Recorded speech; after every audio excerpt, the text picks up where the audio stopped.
Let your loins be girded and your lamps burning, and be like men who are waiting for their master to come home from the marriage feast, so that they may open to him at once when he comes and knocks. Blessed are those servants whom the master finds awake when he comes. I was moved in 1974 encountering vigils at La Trappe and staying there for a month in student days, and the hymn sung often at vigils was Gardons notre lampe allumée, let us keep our lamp burning. L'époux bientôt va revenir, the bridegroom soon will return. The antiphon linked with that, Beatus ille servus, is often sung for a saint at Holy Communion, and all the saints did have this element of waiting for the return as part of their life, homeward bound, not looking towards the material and the earth, the gaze upward fixed, and therefore making the maximum use of time given on loan. The saint of this day, St Anthony Mary Claret, was an example of someone who used every moment of his time well. He was a phenomenon of spiritual energy, but also of orientation of the soul.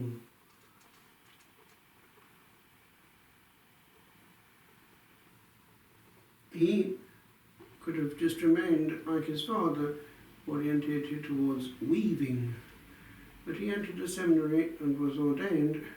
For a while he served in his own home parish. He tried his vocation with the Jesuits, but his health failed in the novitiate time, and he returned to ministry.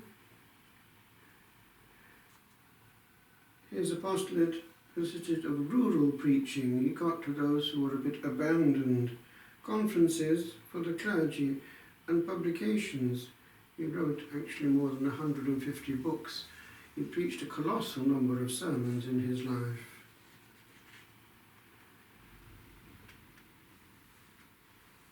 But his successful apostolate did, as can be expected, arouse a certain animosity amongst some of the clergy. He left Catalonia, where he was, for the Canary Islands in 1848. But then he did return to his native Spain, and in 1849 he gathered together 5 priests who formed the basis of the Missionary Sons of the Immaculate Heart of Mary, Claretani.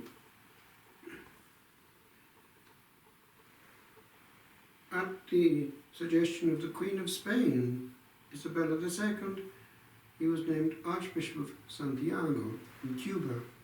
That's in 1850. And for 7 years he made pastoral visitations, preached against the slavery of the Negroes, and regularized many marriages.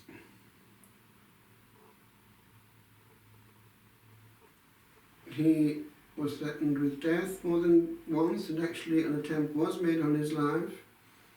In 1857, he was recalled to Spain as confessor to the Queen,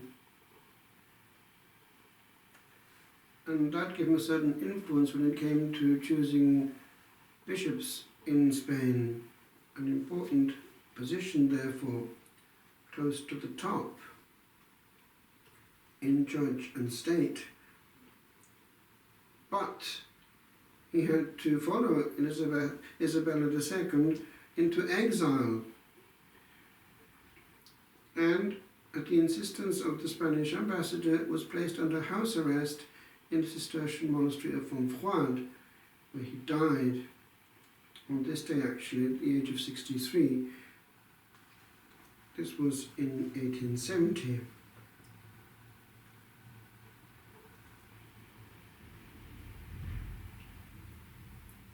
He did serve for a while as rector of the seminary at the Escorial, which had links with the royal family in Madrid. but he promoted Catholic publications and founded an academy of St Michael for artists and literary persons. Here we have a complete person. He wanted in Cuba to found a school of agriculture, but he wasn't able to bring that to be. His patience was amazing. He was in that period of great political upheavals in the heart of the 19th century.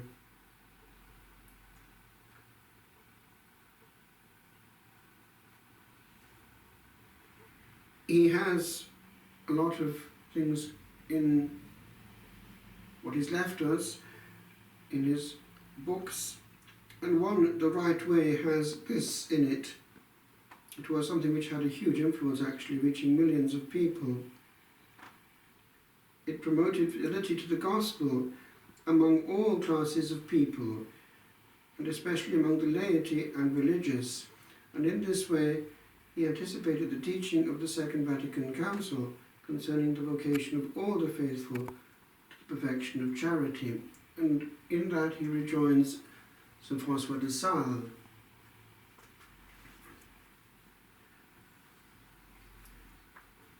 The zealous man, he tells us, desires and achieves all great things. Zeal, that's important. Patience and perseverance.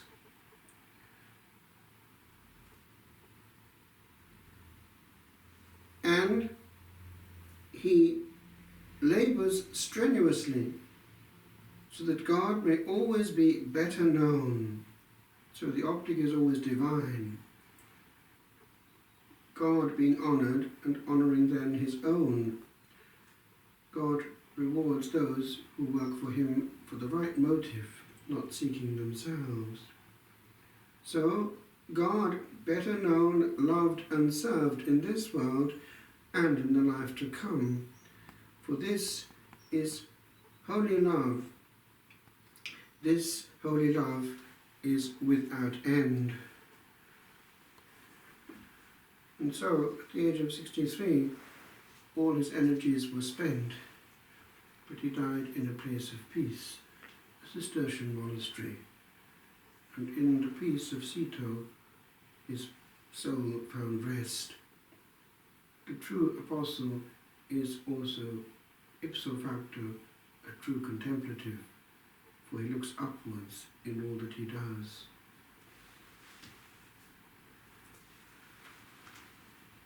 Be still, I am with you. Be still, I am the Lord. I will not leave your orphans. I live with you, Lord. Be born. You feel the night may be fading. You feel to lose your way. Be still and I am near you. I lead you to the day and the song. Be glad the day you have sorrow. Be glad for the you live. The stars shine out.